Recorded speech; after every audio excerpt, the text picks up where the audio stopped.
Assalamualaikum warahmatullahi wabarakatuh. Alhamdulillah, wassalatu wassalamu ala rasulillah. Saya Yudi Pramuko. Pekerjaan setiap hari jualan bubur ayam. Dari jam 6 sampai jam 10 udah harus sampai rumah. YouTuber tertua di semesta. Saya ada di ini ya, apa ini, House of Madinah, wisata di Jampang, di kompleks Dompet Duafa. Itu di depan itu, saya ada di depan masjid apa itu, Al-Madinah, Dompet Duafa. Kita bicara tentang ramalan ke depan ya. Dari segi ekonomi, tentu 5 tahun Prabowo itu tidak mungkin membawa rakyat itu memasuki masa emas ya, atau dasar-dasar untuk kebangkitan Indonesia itu agak sukar dicapai ya, meskipun mereka berkoalisi, kecuali PDIP sebagai partai pemenang pemilu itu sebagai oposisi di luar pemerintahan Prabowo ya. Kenapa?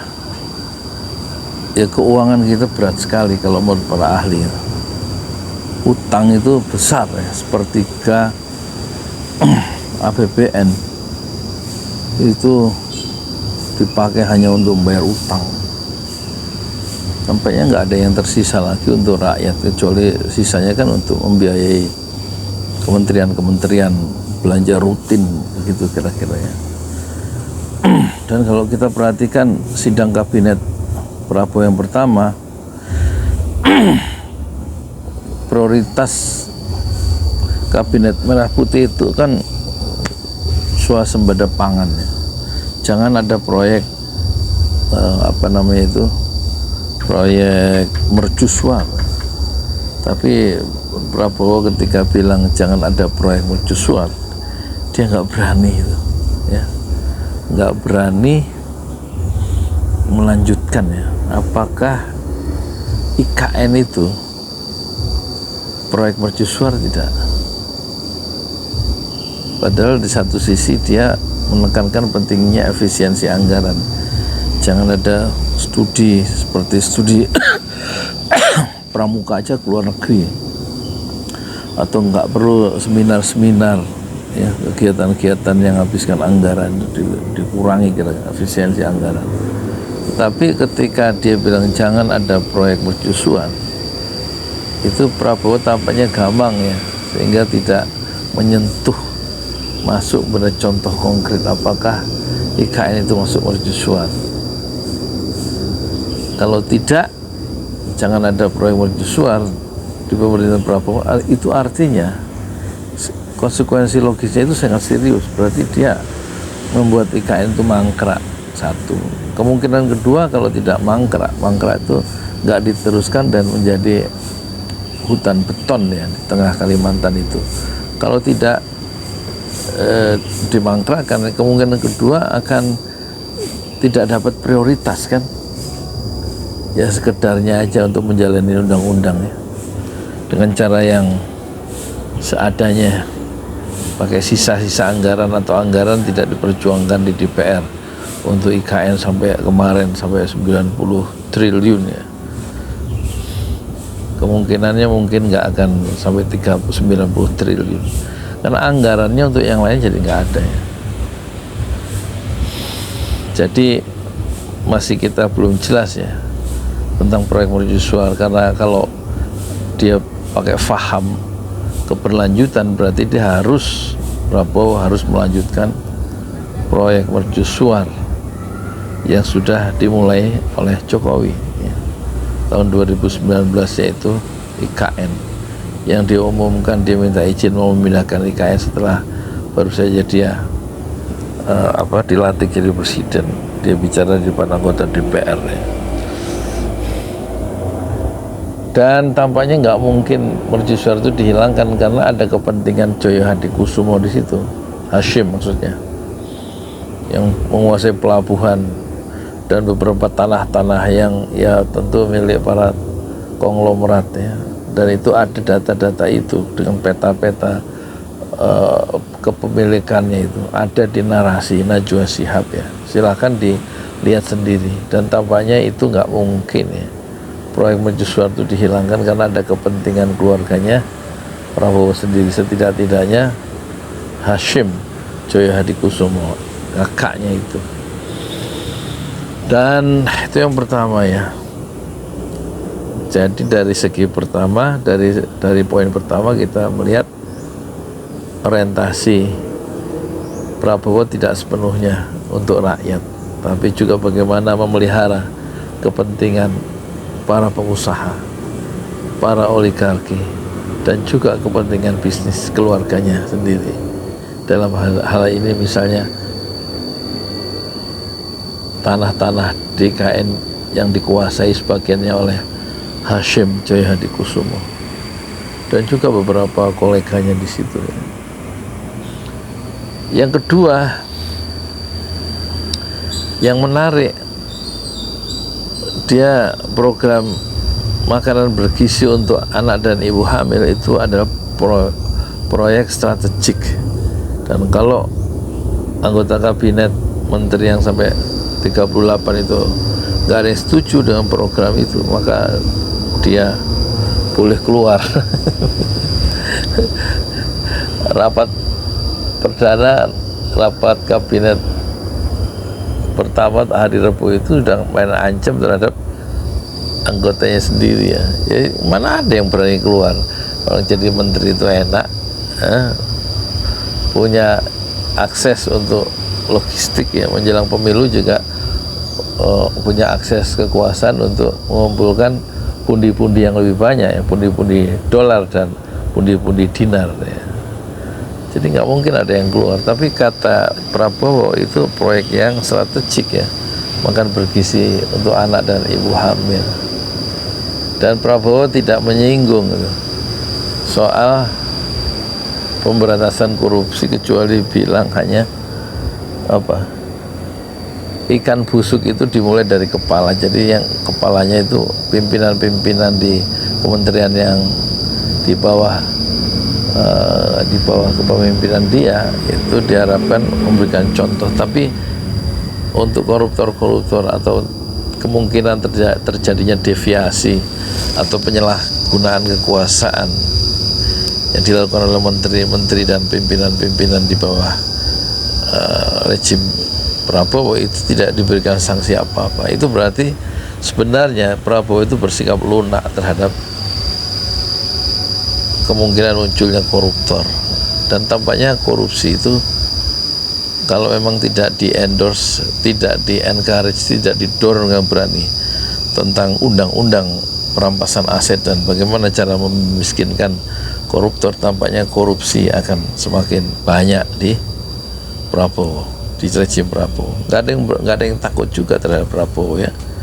Orang Prabowo juga termasuk orang yang kaya ya kan, dan banyak 8 menteri termasuk orang yang punya kuasa, punya uang di atas 1 triliun 2 triliun. Jadi tampaknya orientasi yang sangat kuat dari Prabowo itu secara jargonistik dia berpihak pada rakyat, tetapi secara kenyataannya dia akan berpihak pada kepentingan bisnis, kepentingan para pengusaha, karena itu menyangkut dirinya sendiri. Jadi ada kontradiksi di situ, ada paradoks ya. Jadi kalau tahun 2019 dia mengeluarkan buku Paradoks Indonesia, Prabowo itu, dan saya sudah membaca buku Paradoks Indonesia karena dikirim oleh seorang mantan pelatih militer ya, di zaman Prabowo juga datang ke rumah di Parung memberikan buku Paradoks Indonesia. Tampaknya Prabowo juga memiliki paradoksnya sendiri. Satu saat misalnya dia ingin tidak ada proyek mercusuar, tapi di depan matanya proyek mercusuar itu sedang berjalan dan dia tidak memberikan satu sikap yang jelas ya. Tidak mengirimkan sinyal yang jelas bagaimana dengan proyek mercusuar yang masih ada seperti IKN dan kereta cepat. Yang kereta cepat Jakarta Bandung itu memakan utang BEP-nya, break even point-nya 130 tahun. Dan apakah Prabowo juga akan menggagas satu proyek mercusuar yang baru, yaitu Jakarta, kereta api cepat Jakarta-Surabaya, yang sudah dibikin studi kelayakannya di akhir pemerintahan Jokowi. Dan itu berarti ada keberlanjutan dari pemerintahan Jokowi ke Prabowo dengan melanjutkan proyek baru yang lebih ambisius ya, daripada kereta cepat Jakarta-Bandung, yaitu Jakarta-Surabaya. Nah, ini nanti tabrakan ya. Kalau dia mengeluarkan keputusan politik demi rakyat, demi manfaat untuk rakyat masa depan, bikin kereta cepat Jakarta-Surabaya, berarti dia melakukan satu tindakan yang bertentangan dengan ucapannya sendiri. Jangan ada proyek mercusuar selama dia memimpin 5 tahun. Itu yang pertama. Yang kedua, pemberantasan korupsi tidak dengan tegas ya, kecuali kalau sudah korupsi bagaimana? Kalau dari zaman Xi Jinping, dia akan menyiapkan 10 peti mati untuk koruptor. Salah satu peti mati itu untuk dirinya sendiri. Itu ucapan yang dahsyat dan melampaui zamannya. Tetapi Prabowo hanya mengatakan ikan itu busuk dari kepalanya, ya kan? Dan dia mengingatkan jangan sampai terjadi penyelewengan, penyalahgunaan atau korupsi di tingkat pimpinan-pimpinan. Tapi dia tidak memberikan sanksi. Kalau sudah terjadi korupsi bagaimana? Sebagaimana Jokowi itu korupsi dibiarkan. Contoh pembiaran korupsi itu semacam kesengajaan sehingga orang yang melakukan korupsi bisa dikendalikan, disandera. Karena menurut Indonesia Corruption Watch, itu korupsi di zaman Jokowi meningkat 3 kali lipat kan selama 4 tahun di akhir kekuasaan rejim Jokowi yang kedua. Tahun 2019 menurut data dari ICW atau Indonesia Corruption Watch, itu ada 271 kasus korupsi. Tetapi data yang kemudian diungkapkan tahun 2023 bulan Desember, jadi 4 tahun setelah data yang pertama, korupsi itu bukannya turun, bukannya hilang zaman Jokowi, itu meningkat 3 kali lipat menjadi 791, dari 271 menjadi 791. Itu artinya korupsi dibiarkan oleh Jokowi dan tidak diberantas, malah meningkat dia, ya kan? Meningkatnya nggak kira-kira 300%. 300% itu artinya 3 kali lipat selama 4 tahun. Kemungkinan pola itu akan berlanjut di era rejim Prabowo, apalagi 17 menteri di dalam kabinet merah putih yang dipimpin Prabowo. 17 menteri adalah semuanya pernah bekerja di rejim Jokowi.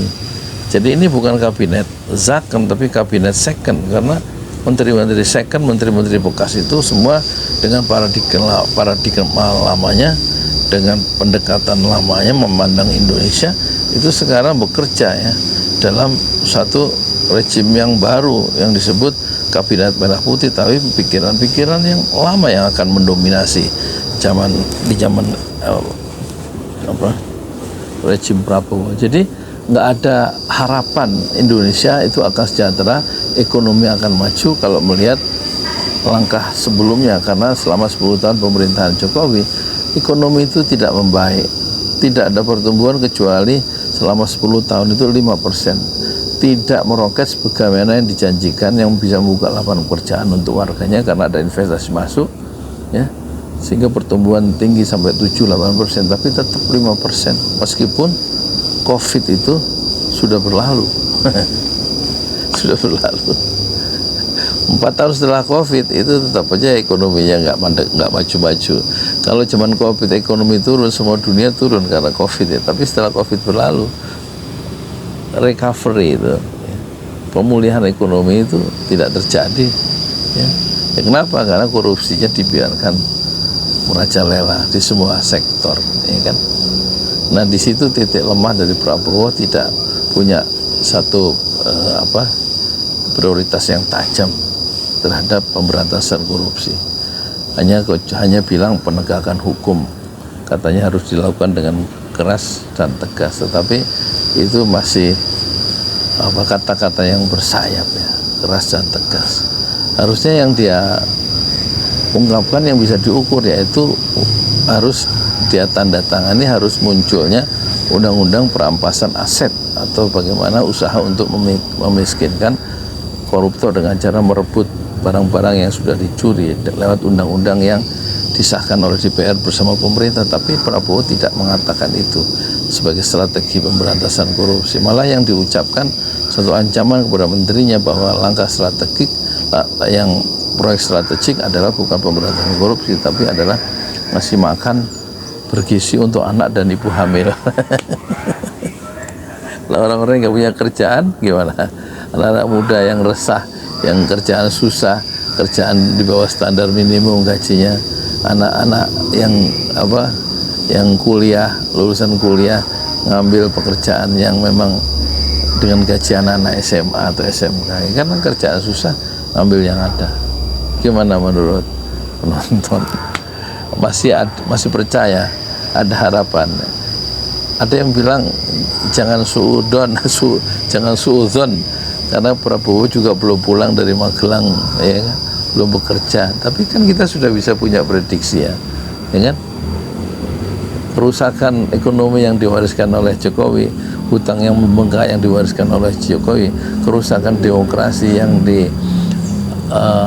yang diwariskan Jokowi, menguatnya dinasti politik yang digagas yang dipraktekkan oleh keluarga Jokowi, kehidupan yang mewah yang dipraktekkan oleh keluarga Jokowi, itu semua kan tanda-tanda yang menjadi beban bagi pemerintahan yang baru. Dan Prabowo harus mulai dari masalah yang ada, bukan berangkat dengan mimpi, tapi mengakui ada masalah, diakui dengan jujur. Kejujuran mengakui masalah itu adalah obat untuk menyelesaikan masalah bangsa. Kalau masalah pun nggak diakui, bahwa korupsi itu banyak, hutang membengkak, ya kan, pengangguran susah, kemiskinan di mana-mana, pengangguran di mana-mana, pabrik ditutup di mana-mana. Itu kalau itu nggak diakui, ya susah kita. Kalau diagnosanya salah, maka solusi untuk penyakit bangsa ini juga bisa keliru, kecuali hanya utopis saja ya.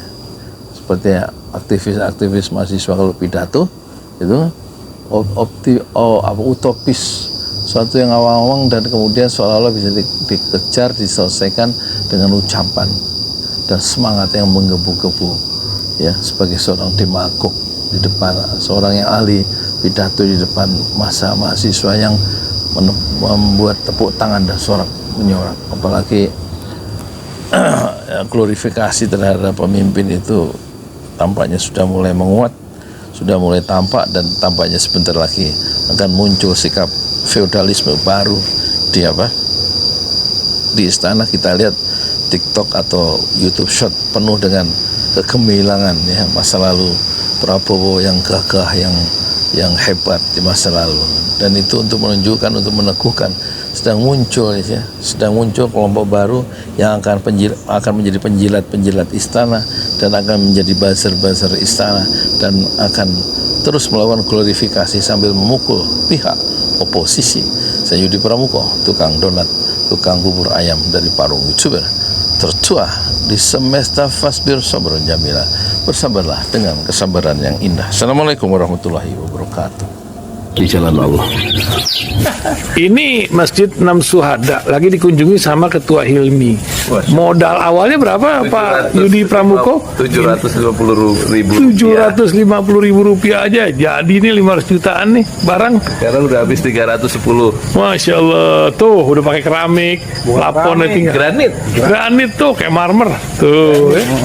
Masya Allah nih, sampai juga kita ke sini.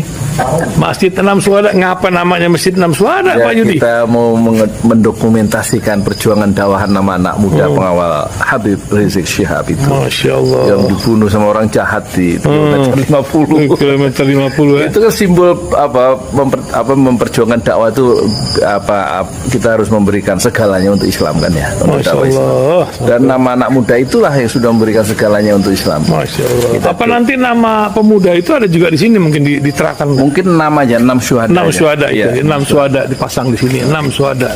Bipali, apa yang dikomentarin dari ini semua, Bipali? Masya Allah, luar biasa. Dari uang 700.000, kalau pengen ternyata bisa. Bisa. Allah kirim. Tuh, bisa. Ya, dengan masuk satu gang kecil, tapi Bapak ini luar biasa. Kecil tuh. Masya Allah kan? Satu call aja.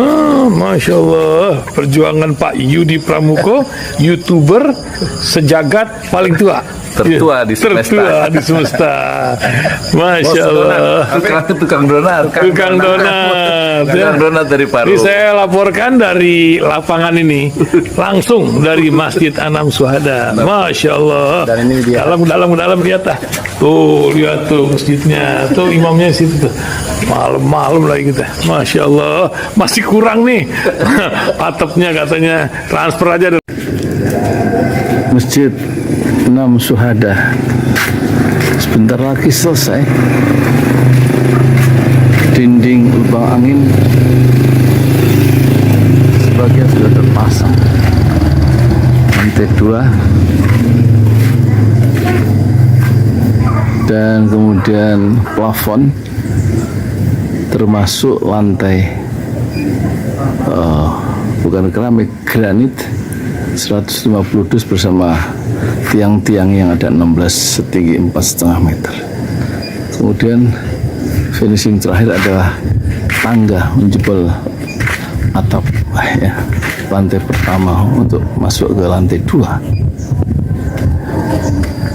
Inilah Masjid Anam Syuhada. 2,5 tahun lalu dimulai pada 2 Agustus hari Senin 2021. Tinggal sedikit lagi insya Allah, dan lantainya dari keramik, bukan keramik, granit sudah diresmikan lantai pertama. Nanti lantai kedua lewat sini tangganya jebol untuk masuk ke lantai 2. Inilah Masjid Anam Syuhada yang sangat megah karena dari bahan-bahan pilihan, kualitas nomor 1.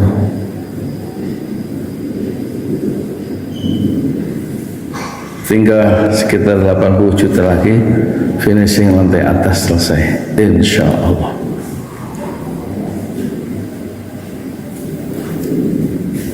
Ya, inilah Masjid Anam Syuhada yang sangat bersejarah ya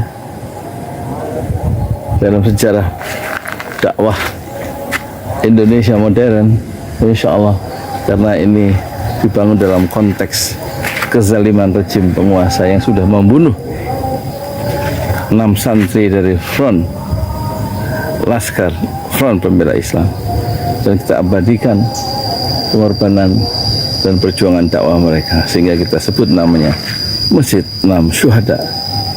Mereka mengawal perjalanan dakwah gurunya Habib Rizik Syihab, dan mereka dicegat oleh orang-orang jahat di kilometer 50.